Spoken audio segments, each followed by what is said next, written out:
Coffee Break read Pleasing the King, a flash fiction by E.M. Swift-Hook.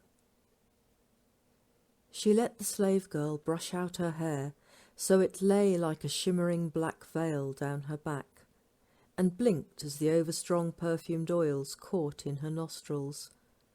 The king was aging, and his sense of smell fading.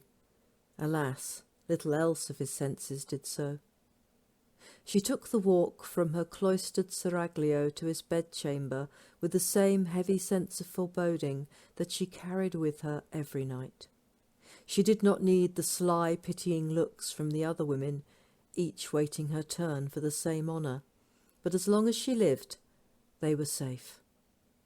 She reached the doors of the bedchamber, and the 2 armoured men who guarded them stepped aside and pushed them open so she could go in, alone.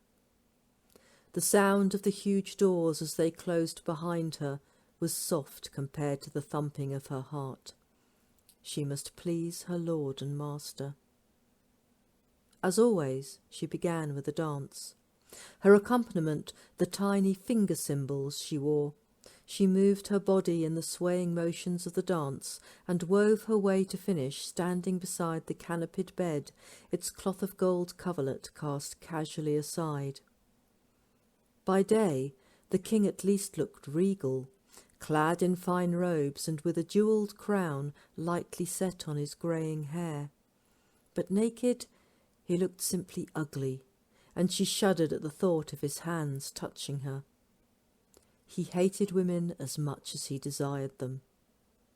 Now he looked at her with hungry, expectant eyes, and she made herself climb onto the bed to lie beside him, fighting the revulsion and fear, forcing a smile onto her face. Tonight would be worse than usual because she'd not managed to prepare herself fully. "Where did we get to?" he asked, his voice low with anticipation. She drew a quick breath. "My lord, No excuses. You know what I want." This time there was a bite of anger, and the dark, brooding look the courtiers knew so well to fear. She swallowed and made herself begin. "Well, the djinn was about to kill the fisherman when..." With half her mind she told the tale, the other half rapidly inventing another for when this one was finished, her life depending on it. But how long she could keep inventing these cliffhanger stories to please a madman, Scheherazade did not know.